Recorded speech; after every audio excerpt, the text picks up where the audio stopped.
Okay, so let's get started. This is the second tech tips group, and Catherine from Delaware and Fallon from where? Now North Carolina. Now North Carolina is joining us. So Catherine, let's start with you. You were just saying that for the past week you've been coaching yourself and your patients on how to use telehealth. What would you say is the biggest problem you've kind of come up with that you want us to try to help you with? Clients' anxieties about technology and their own capacity. Most of my clients are my peers, Yep. which means we consider ourselves somewhat tech challenged.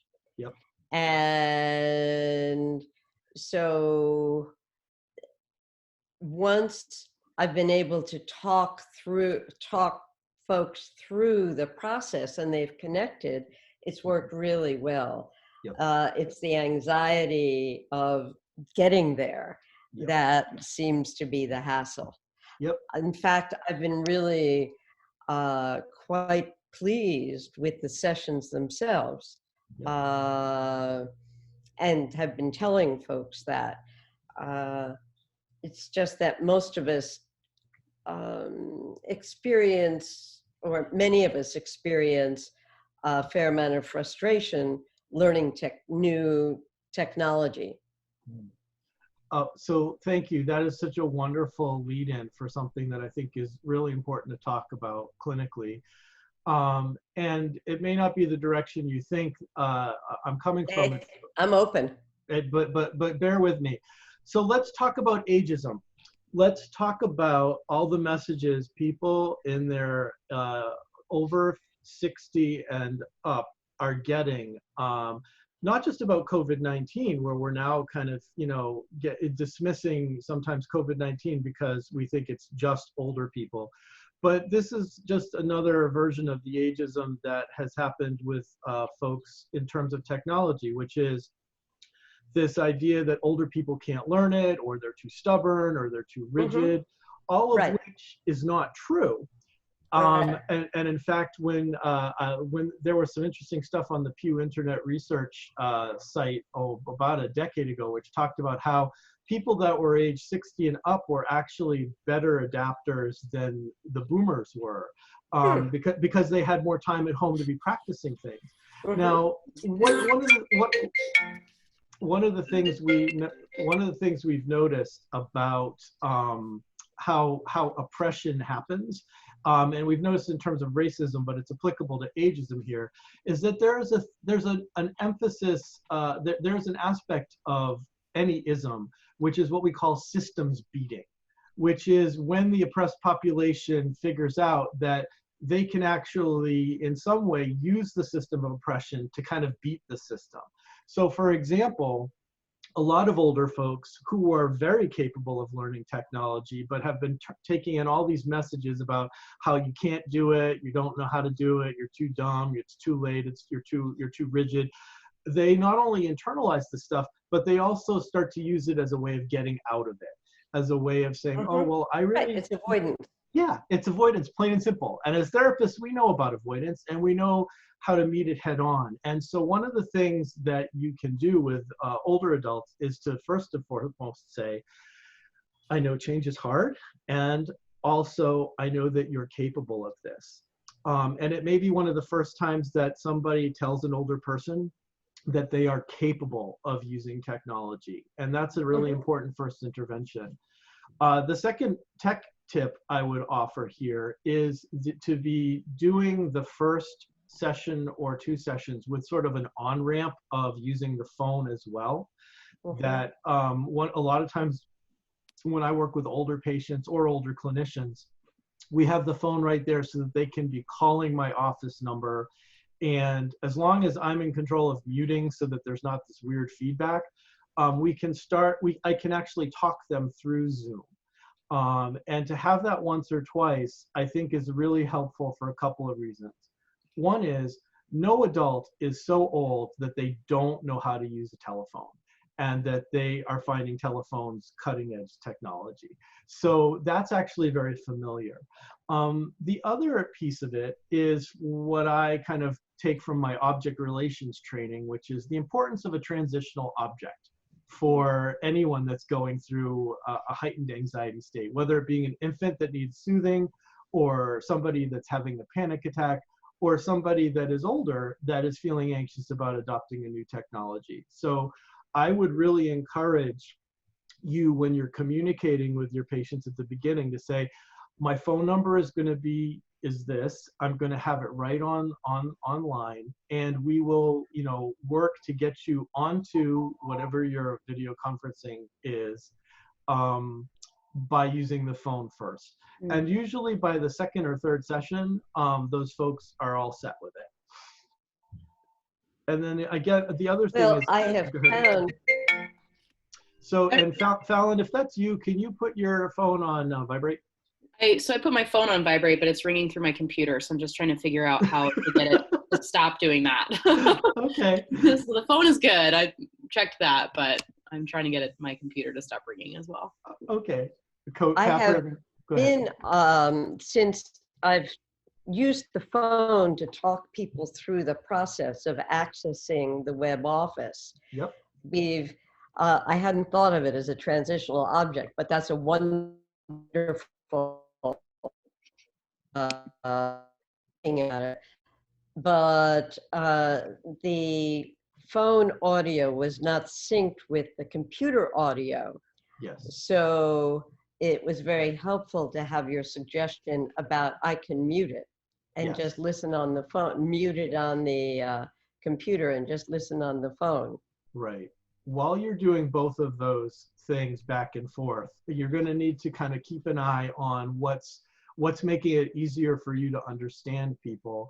Right. And that is also a really powerful intervention, that you can be saying to some folks, this may be clunky, while I may have to shift audio, but it's all in the service of my being able to understand and hear you better.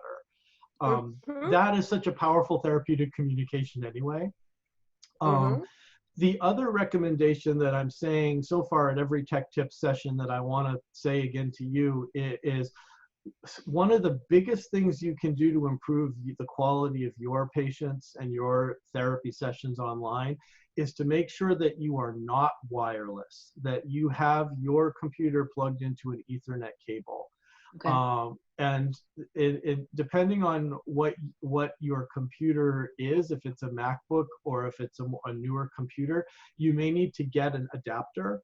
But are you familiar with what Ethernet cables look like? Mm-mm. Okay, so if you look at this, are you on a laptop right now? Mm-hmm. Okay, so if you look at the side of your laptop, hopefully there is a plug that looks like a kind of bigger version of a telephone plug.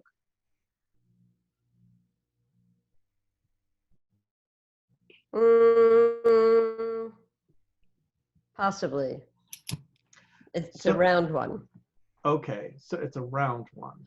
No, the only thing I have USB ports and one round one, which I would have thought would have been for like earphones. Fallon is modeling. I don't have that on this computer. Looks, sort of like what a phone cord would look like, but a little bit wider. Right. Yes. Right. No, I know what that is, and I don't have that on this MacBook Pro. So let's assume you're going to be needing to do this for the foreseeable future. And let's assume that right now your computer speed is about a quarter of what it could be. And so what you want to do, what kind of laptop do you have? A MacBook Pro. Okay, perfect. And it's fairly new. Okay, so I have exactly the link for you. And I've actually been sharing this a lot lately. But there are things called MacBook Ethernet adapters. And the one you're probably looking for is what we would call the Thunderbolt to Gigabit Ethernet adapter. And so I'm going to link that in chat for you. Okay, great. Because just because you don't have that right now doesn't mean you don't want to go out and get it. So if you look in Right. chat, this is a link to Apple that actually sells their particular one. Now, if you look on the side, you probably have some smaller kind of ovalish looking The USB sort of. USB-C, isn't it? Yep, yep. So so what you want to do is you want to look for the kind of Ethernet adapter that's going to connect to that, Right. and you're going to want to do that and order it on Amazon or Apple, and then you can also have this information available for your patients. Their lag happens in two places generally. One is on our side as the therapist, and the other is on the patient side. And so, you know, for folks that are not financially disadvantaged, they can for about 20 to 30 bucks order a combination of an Ethernet adapter and a cable. Even if they don't, we certainly can, and then we've cut down on half of the lag. Now, this is always important. It's important for two reasons. One is even though HIPAA compliance is currently being suspended in terms of the current pandemic, in the future, we're probably going to see a return to best practices, including HIPAA compliance. And wireless, even with a level of encryption, is technically HIPAA compliant, but in terms of privacy, wired cables are always more private. They're all, and what's more important from my point of view is that they're faster. And so, what does that mean, wired cable? Wired connection, rather. So okay. Ethernet cables, things that the signals are going through and the data is going through a wire, is always more secure and fast than beaming it through the air from where you are to your router. So what is the difference between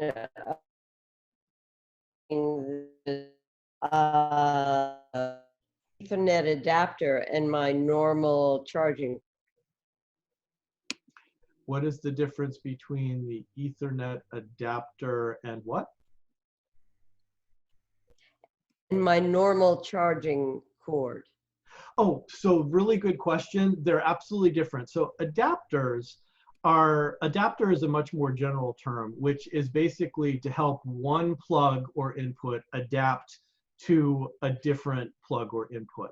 So Right. Power adapters are designed to adapt your computer to get power from your electric outlet. That's that adapter.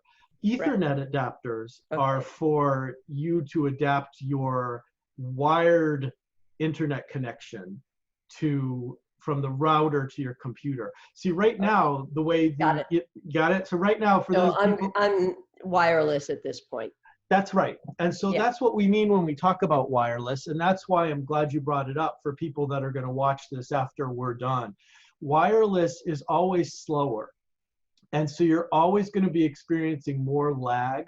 And so I'm sure during some of your sessions, you had moments of frustration where the patient was in the middle of telling you something and they froze up. Yeah. Or you had this really great interpretation and then they were like, I didn't hear it. So because in our work, relation and connection and language are really our tools, we need to make sure that it's as fluid as possible. So that's why you want to get Ethernet cable. My Ethernet cable, which you can't see, is probably 500 feet long because I want to have it so that I can go anywhere in the house with it. If you know that your work center where you've set it up is going to be probably only 10 or 20 feet that you're going to need, you can get a shorter piece. But the trick is to get it. So this has to connect in with my router? Yes. Wow. Yes.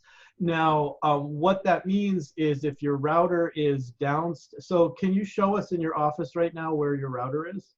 It's not in the office. It's in a very different part of the house. Okay.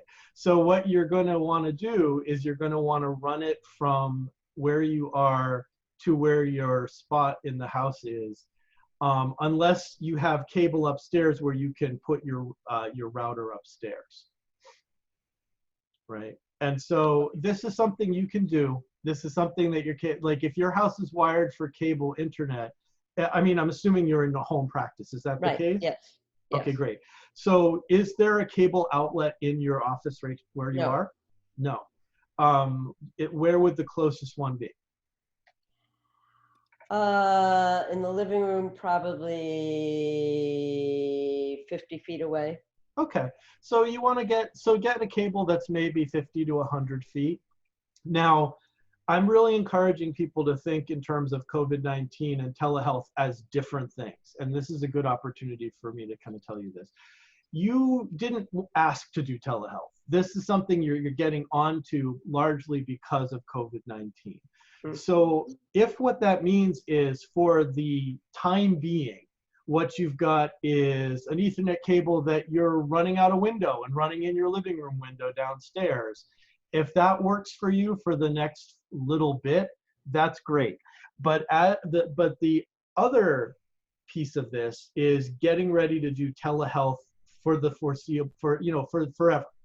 If you want to move your practice to telehealth forever, then you're going to start needing to think of longer term goals, which is getting a cable place. What's the word I'm looking for? Getting cable wired up into your office so that your office can have a router. Doing things like that. So you're going to hear some short-term solutions and tips here, and then the longer-term solution and tip. And I think that this is important because you're going to notice really quickly if you're getting a lot of lag, and you really want to cut that down as much as possible, right? I agree. Okay, well, that was very helpful. Well, that's great. That's the point. So Fallon, why don't you jump in? What are some things that you've been wondering about or concerned about? Well, you answered my first question, which was Ethernet versus wireless. Okay. Part B to my question was, if we do connect with the Ethernet cable, do you find that other people using the wireless, and a lot of people are teleworking from home, so it might not just be us in the house, but other, our kids are using the wireless, our, families are using it. If we have the Ethernet cable, is there still potentially interruptions in signal strength because of other people using your internet?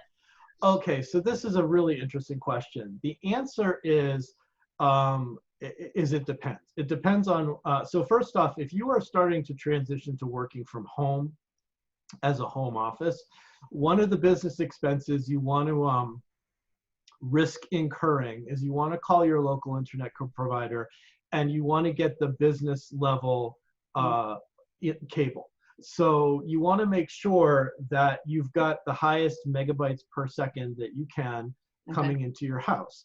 But that's because what you're doing is you're basically now using your home for not one person's workplace, but maybe 2 or 3, as well as maybe 2 people's schools for our clinicians that have family members. So there's some tech stuff you can do, which is make sure that your family and your home environment has the highest bandwidth that your provider gives you. Okay. The second is a period, and this is more COVID-19 related. You're going to have conversations with your family members about the new normal in terms of work-life balance. So for example, what are lower bandwidth activities that kids can be doing when mom and dad and mom and dad are at work? Because streaming Netflix is going to take place a burden on things. And, so you want to be able to come up with a list of high bandwidth and low bandwidth activities. And you want to do it before you start seeing patients if possible. Right. So that's one thing. I think that would be the communication. I think it's also important whenever possible, while we're talking about this, to be wearing headphones if you are working at home, because patients need to know that what they're saying is not being heard by 2 other people and 3 adolescents. And so if possible, you want to be able to kind of give some headphones. Now, having said that, my headphones the batteries just died, so I'm going to have to take them out. So what I would, if I was modeling an ideal practice, I would have my wired ones ready to kind of get popped in. but I don't. Unfortunately, this isn't a therapy session, so I'm just going to use my speakers. Okay. Okay. But what my point is that this is really something that you're going to have to talk with family members about and come up with lists of hi-fi and low-fi and high bandwidth and low bandwidth activities. Okay. Yeah, I guess part 3 or part C, I don't know letters, to that question is, when I do teletherapy sessions, I will notice aloud to a client when I'm noticing an interruption, because generally my signal is quite good. Yep. And I'm noticing an interruption on their end. Yep. To either they've frozen mid-sentence, or I'm hearing just breaks in their communication. Yep.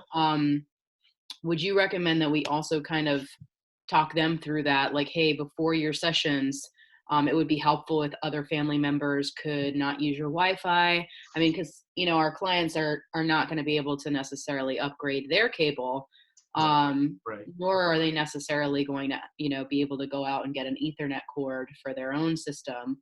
And I have even some clients that don't have laptops, so they're calling from they're using their phone.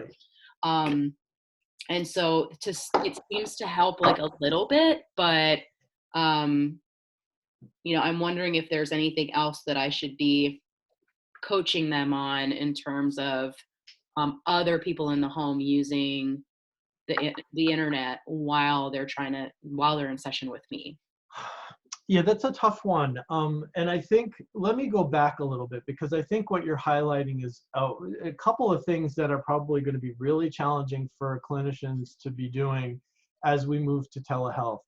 Clinicians are used to having their own office, and maybe you educate patients about the lock to get into the waiting room, or how to wait, and they can help themselves to a tea or whatever. But now you're going to need to be offering technical recommendations. And that can feel really uncomfortable for therapists for a few reasons. One is we may not feel competent or qualified to give technical recommendations. And part of why I'm mentioning these things is that hopefully as you think about it and reflect on it and try it, you're going to feel more qualified to say, hey, here's why a wired connection is what I'm really asking you to get, not a wireless. The other thing that is really hard for therapists that we don't do in our normal day is recommend products and suggest patients buy them. That can really feel a little ethically uncomfortable, a little bit like a conflict of interest. So, I understand that to a degree when I, give people a link to Amazon or to Apple, that I'm suggesting that they buy an Apple or an Amazon product.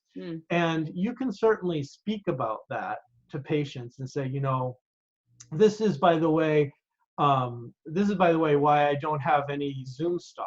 And as of last week, I was really, would have loved to have had some Zoom stock, but I can't use it. I can't invest in Zoom because it's a conflict of interest for me, because this is the product that I suggest people use. So you have to be mindful that you're asking patients you're recommending patients buy stuff in order to connect with you, right, in a way that's not what we normally have done.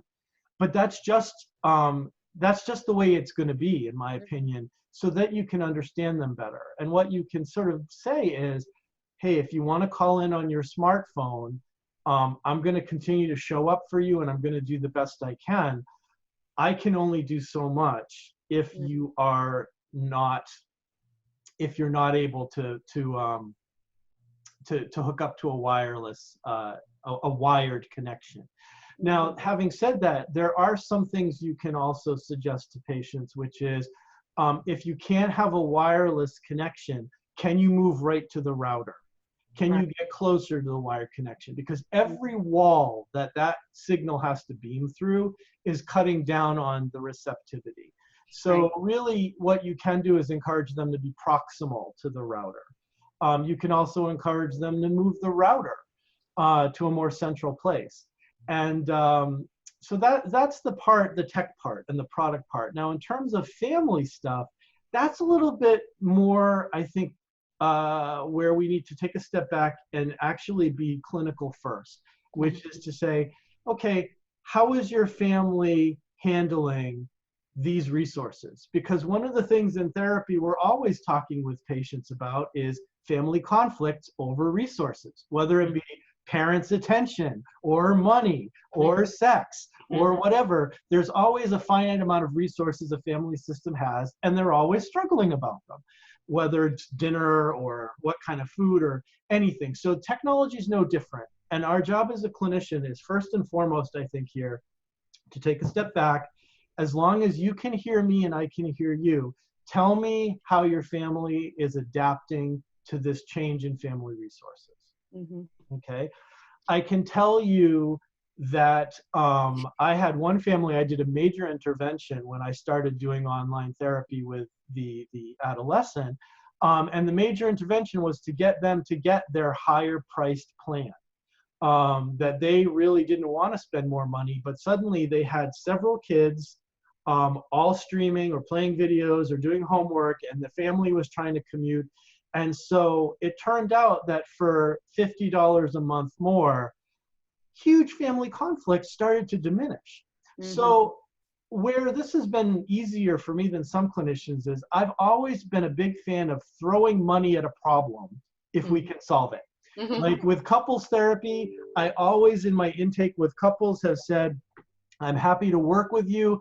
I recommend that you have, if possible, you get a dishwasher and have someone come in to clean twice a month, because a good percentage of your conflict will decrease just by doing those things. I have no problem with throwing money at problems if it's something that socioeconomically is feasible. And so what I think you'll notice is if you can encourage patients to take the plunge and do this, it will help. And you know what's interesting is I think we do it with patients all the time, but we don't think about it that way. We say, hey, you know, why don't you get massage therapy? You know, I know you're single. I know you're feeling like devoid of contact. Pre-COVID, we would recommend massage therapy, which was often, you know, $100 a session or something like that. We should feel no different, I think, about recommending increasing their cable access, their bandwidth, any of that stuff, because really, again, it is literally fostering connection. And one of the things we're noticing with COVID-19 is a huge strain is going to be placed on our internet infrastructure.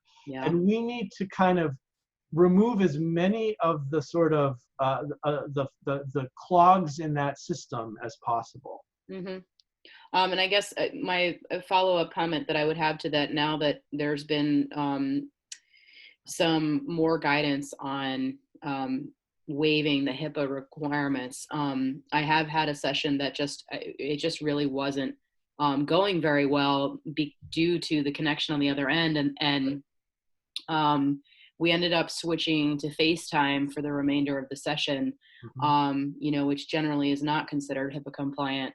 But, you know, I think even just having a backup tech solution, if you're not, you know, because you don't want to necessarily spend the whole session troubleshooting either, because it gets hard to tolerate, just switching to some other platform available, or just phone. Fallon, you're right on target. So what I would say is a couple things. One is give yourself a cap of 10 minutes. And if it's taking more than 10 minutes, go to the phone. And then the second thing is, remember, this isn't either or. I can mute myself on Zoom and you can call me, or I can call you. And the reason I think that's important is a couple of reasons. One is in terms of when HIPAA compliance comes back, using the phone and using Zoom are still HIPAA compliant, whereas using FaceTime, not necessarily so. Right. But the other reason is you don't have to go right to phone. And I think, again, those of us who are a little reluctant to try new technology is like, okay, we tried 10 minutes, let's go back to phone. It is much more holding for the patient in terms of attachment theory, for them to be hearing your voice and seeing your face. Right. So even if you're frozen or you're slower on the screen, but they can hear your voice, that is better than just hearing your voice and nothing on the screen. So again, you can scale back. My policy is generally I don't have as much problem now because most of my folks are trained how to use Zoom now. But if we are having lag and it happens more than 2 to 3 times, I will suggest, you know what, let's just turn off the sound here and let's do the rest of the session on phone. I don't want you to miss out, right? Okay. And I think that's a real powerful intervention. I think it's a way of saying to them, hey, I understand that, you know, connection with me is important on a number of levels, and I don't want you to miss out because of this. Yeah. Well, I find Go ahead. it not only important for clients to have visual contact, but folks to be able to see the client, which Yes. has been a problem for me on the phone in that I'm very easily distractible. And face contact helps a lot. Catherine, you're absolutely right. And you know what? Clinicians need to fess up about this. Part of nature is wise. Part of why face contact really facilitates attachment is because we get instant feedback when we start to break face contact. And so what that means is if clinicians start moving entirely to the phone rather than video conferencing, they may get a text and go, oh, well, I'm going to just check the text, or, you know, I can multitask. And that's partly state-bound learning. We are much more used to multitasking when we're on the phone than we're on Definitely. Zoom, right? So in fact, this is a chance to build in good habits, and that when I'm Zooming or doxying or whatever, I don't do this, like multitasking. And in fact, you know, one of the things, Fallon, you've already alerted us that you need to do is you need to unhook whatever is connected between your phone and your computer, because in fact, it's causing a cognitive disruption for you. Right. It's interrupting you. While we're talking about attachment in the phone, I'm going to say the same thing I usually say during these tech tips, which is, remember that when I'm looking at the camera, you think I'm looking at you. And when I'm actually looking at you, you do not feel connected to me by my gaze. So what you need to remember is those differences. And you need to be, as the clinician, the person that decides, okay, when do I need to track the patient's affect? All right, I'm tracking Catherine's affect right now. She seems engaged. She's a little amused that I mentioned her name. I told her she brightened a little bit when I said that. Nothing emergent seems to be noticing that I need to notice right now. So I can look at you, Catherine, and now you're feeling more attached. Now you feel like I'm attending to you in a different way. You need to be able to do that with your patients. When they are in extreme distress, you know that they're in extreme distress, so you stop looking at the screen. You don't need to keep looking at the screne. What they need from you is you looking at the camera. And that is really counterintuitive, and it's one of the most important basic skills for telehealth providers to get to. I have wondered that. Yeah. Like, I wonder what they're seeing when they look at me. Another provider mentioned that it's helpful for her to, when using Zoom, turn off her own the image at the top where she can see herself, because she felt distracted by her own facial expressions and the way that she looked on camera. And so to just, you know, cut that video. That's not necessarily distracting for me personally, but I can see where other folks might not, you know, they're like looking at, oh yeah, my hair's fine. And then back to the client. I've got mixed feelings about that. So first off, for people, like if you are in speaker view, and if you look for Zoom, if you look in your upper right corner, if it says speaker view, then you're actually in gallery view. But if you want to toggle to speaker view, what that means is that whoever's talking will be the person that you see.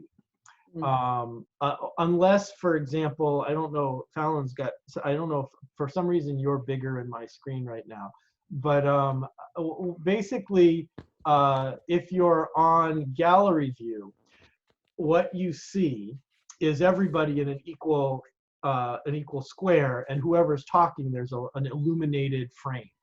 Speaker view is better for clinicians who are focusing on one-on-one people, I think.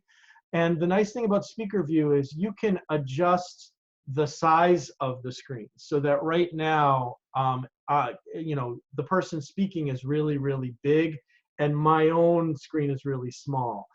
I don't like to get rid of the screen entirely. And the reason I don't like to get rid of the screen entirely is I like to be able to tell if for some reason, welcome back, Catherine. Hey, thank you.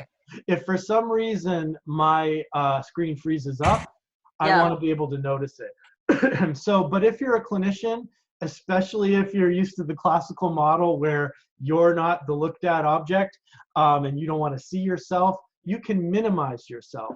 But I wouldn't totally remove yourself, because you could end up inadvertently being muted or something and not even know about it. That's true.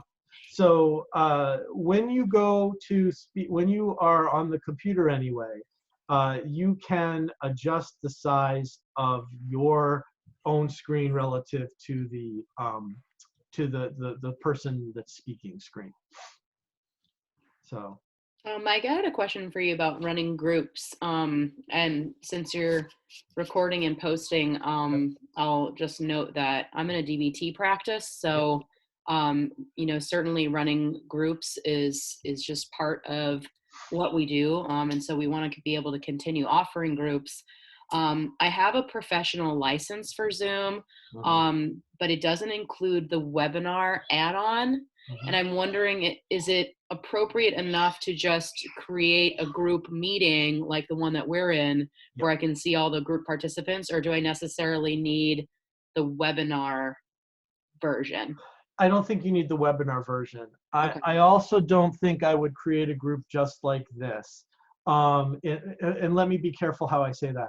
With this particular group, you can, people that have the link or see the link can log on. And I tend to think that just like when I get out of my office and go into the waiting room and invite people in, I think I need to send out individual invitations to the group. I don't think it's that laborious. Most of us aren't doing groups with more than 10 people. But Right. I do think that, I do think that it's important for us to continue to sort of email them individual invitations to join the group, not just have a waiting room where they're all, where anyone can pop in. So I do think your current capacity, I think if you've got the professional, you can do between 50 and 100 people in your meeting. Yeah, I think so. So I don't think you need a webinar for that at all. But I do think you need to be sending out individual invitations 5 minutes before the time of the meeting. Okay. Yeah, well, I think one of the reasons I was curious about it, because I was noticing in just webinars I've attended on Zoom that when they screen share, I can see both the presenter and their presentation. And so for things like group, if we want to, you know, put our worksheets up and have them still see us, but I think in a meeting, I have to screen share, but then you don't see my face necessarily. Is that right? Yeah, that's a good question. And you just reminded me of another thing I need to say about groups.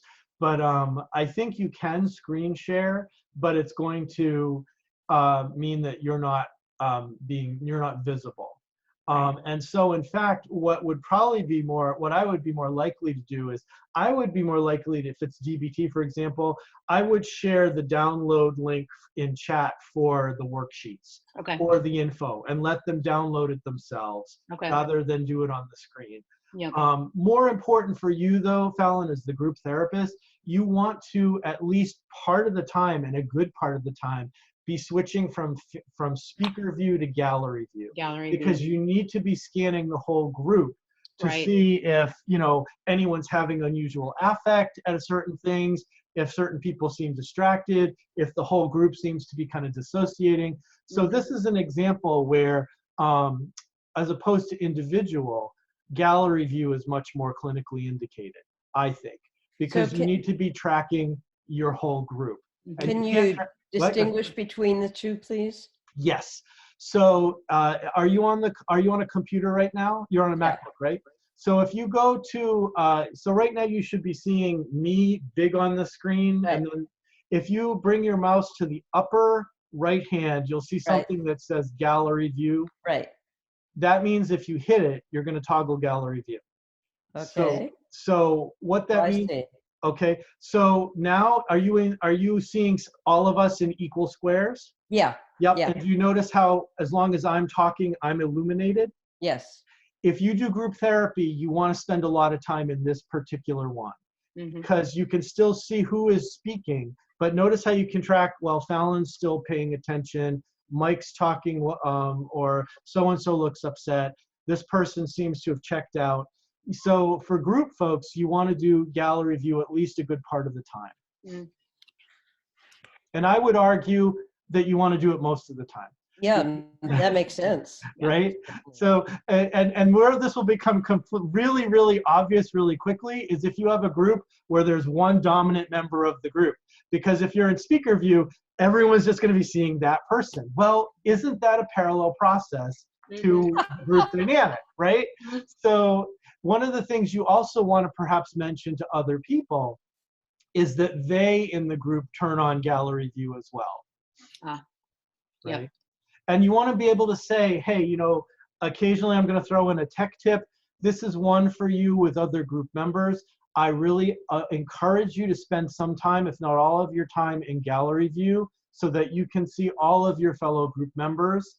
And if you are using speaker view and you notice that you are tending to be really the person in speaker view a lot, maybe you want to think about how much you're contributing to the group.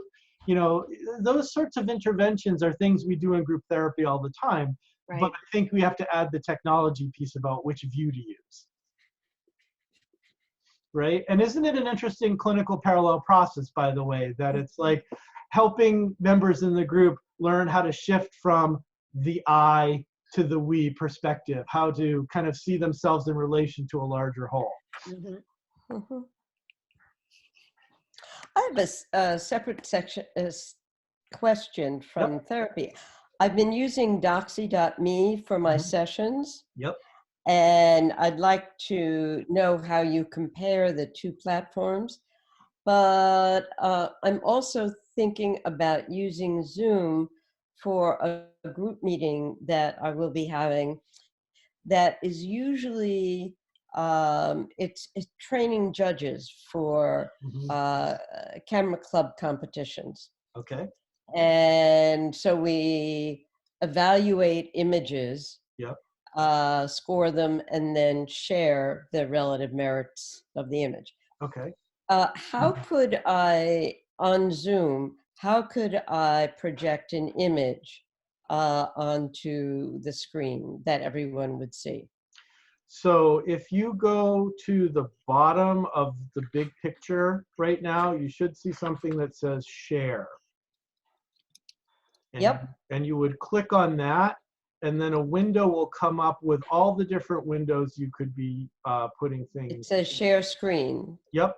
And then if you click on it, it will show, you could do screen, you could do whiteboard. And so what I would say is you want to have the file up with all of the images that you're going to use, and that you would be posting each one of those. And what you would probably want to do beforehand is you would probably want to load them all into one thing, like a PowerPoint or something that doesn't reduce the quality of the images, but so that you don't have to like have 20 different files that you're sharing. Right. Let me go back and answer your first question about DoxyMe versus Zoom, and that the answer is I can't really speak to that, and it's because I don't use DoxyMe. That doesn't mean I don't think it's good. It means I don't have anything really to say about it. What I do have an opinion on, and it's a fairly strong one, is pick a technology platform and stick with just one, because you don't want to have to try to explain to 5 different groups or patients 5 different platforms. And you know, if DoxyMe can actually do some of the stuff that you want for your judging, I would encourage you to go with that as opposed to buy another product. Because honestly, you don't want to have to be learning yourself. Because, you know, a button may be over here in Zoom, but it's over there in Doxy, or you may not have a certain feature. Stick with one thing. I will say this, and I've said it before, I think that Zoom is not necessarily doing a good job advertising that they offer HIPAA compliant products for smaller clinicians and smaller Do groups. they? I That's don't, why I went with Doxy. right. I think that you saw the scary $200 a month thing. And my experience is that that is not, mine is HIPAA compliant, and that's not what I've got. I'm not paying $200 a month. So I think that that is their marketing for larger hospitals. Right. But I think that if you want a business associate agreement and a level of HIPAA encryption on a Zoom product that's smaller, that if you contact their sales department and have a customization meeting, you'll get that. So I obviously I don't get kickbacks from Zoom. I'm not affiliated with Zoom, but I do think it's the most robust platform in two ways. One is I think it is HIPAA compliant, and after this comes back, these restrictions, we're still going to be able to use it. But the other is it's got a much larger critical mass of users than Doxy or some of these other ones. And the larger the critical mass, the easier it is to familiarize people with it, and the deeper the pockets you generally have for customer support. So you don't want to just get a product, whatever you choose, that only has a user group of like 3,000, because they can't afford to have 24/7 customer support. So look at the products and look at them in terms of, do they have somebody that's there at midnight when I have a problem? One thing I would add too is you might want to test some of those platforms like with a colleague, just because when you get the invitation to join a session, some other platforms require you to download something first. Right. And the nice thing about Zoom is that if you don't have Zoom on your phone or on your computer, you can join via your browser. Right. And I have found that is really even just, I met with a provider via Citrix or some other platform, and it required me to go through all these steps to download it and then make myself an account, and there were just so many steps in order to getting care that Zoom doesn't have. You click the link, you're in the session. So I don't know what your platform does for Doxy, the end user. You put the address in the the address bar, and doxy.me/Catherine Harris, and it takes people right to my virtual waiting room. Okay. So it's very direct, which is really nice. That's really good, and that's a really important point, Fallon. And for people that are watching this after our stream, part of why that's important is that anytime that something needs to be downloaded has a client that needs to be downloaded, you've added a level of complication in terms of what you're going to have to talk people through, because some people may have a Mac, some people may have a smartphone, some people may have an iPad, some people may have a PC. All of those clients are different. So they're going to need to know how to download the one specific to their service. You're going to need to know how to help them with each one. And that's the last thing I'll say about this particular piece. I do think you have a responsibility, if you are using a specific platform, that you have a certain amount of ability to educate people about how to use it, which is why it needs to be simple enough for us to understand it. Because you can't say to somebody at the beginning of a session, oh, go to Zoom and tell them that you're a patient of mine, and they're going to get you set up. This isn't like your front desk's billing office receptionist deal. You need to be able to take responsibility to a certain extent about whatever platform it is, even if it's, gee, I don't know, let's go to phone and I'm going to figure this out before our next appointment. All right? And you do have to anticipate you're going to be doing a lot of homework, and you need to.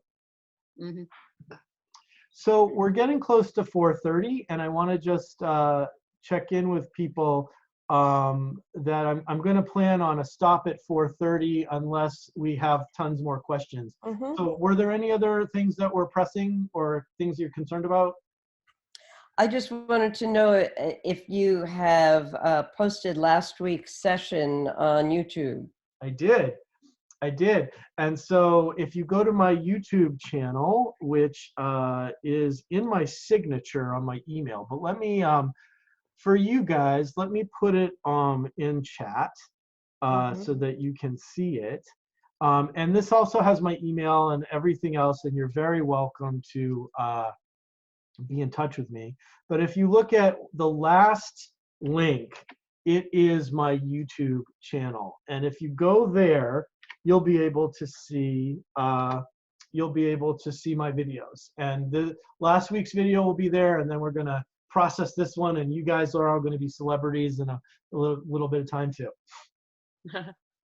I have one hopefully last question. I'm not sure if this is actually better for your support group or if it's a tech question, but I'm thinking about some clients where I've had like multiple interruptions in a session, such that, you know, we either ended a session early or the session didn't really it didn't really have substance. And I'm just curious your best practices about billing you know, when the you know, if the interruption is mine, you know, I think there's a certain amount of responsibility that falls to me to make sure that my technology is what it needs to be. Right. But after we've already communicated all these things and expectations to the client, you know, whether or not they follow through with our recommendations, and then they're having multiple interruptions in their treatment in the session, do you still bill?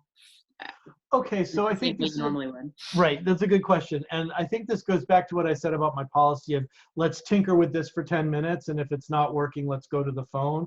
Or we've had two interruptions so far, let's go to the phone. That if you have it built into your kind of own practice that you've got 15 minutes of technical static, and if it goes to the 15 minutes, you switch to phone, then you are still delivering some quality of care and continuity of care. There have been times when I may have waived a copay or waived a partial fee, but there should be no reason why people aren't able to use their phone to make up for the changes in video camera. So with that, I tend to bill people. I tend to say, let's switch to phone so that you get the value for, you know, my services. Right. But I would definitely come up with some specific hard and fast ideas of your own. And then again, as any limit or billing with our patients, it's always part of the therapeutic invention, right? So patients are going to experience us as rigid or confused or flaky or want to get more from us or not want to trouble us or be afraid to confront us about things. All that stuff is grist for the mill. So I would invite your patients to let you know if they've got concerns about it, but I would build in to your frame, if this is not working by 10 minutes or 2 interruptions, I want us to go to phone so that you and I can continue to work. And then of course you bill. Right. Okay. All right. Well, great. So spread the word. We have 2 more groups that you or colleagues might be interested in. And those are as follows. We have tomorrow from 3:30 to 4:30, the provider support in COVID-19, which is much more focused on clinical and emotional support for caregivers. And then on Thursday from 3 to 4, we have educator support for folks that are going online with teaching and are feeling overwhelmed and want non-technical but more emotional and social support. Thank you guys for being here. And if you joined us after the fact, thanks for watching Tech Tips. We're here every Monday, and hopefully you'll join us soon. Thanks. Thank you so much. You're welcome. Bye-bye. Bye-bye.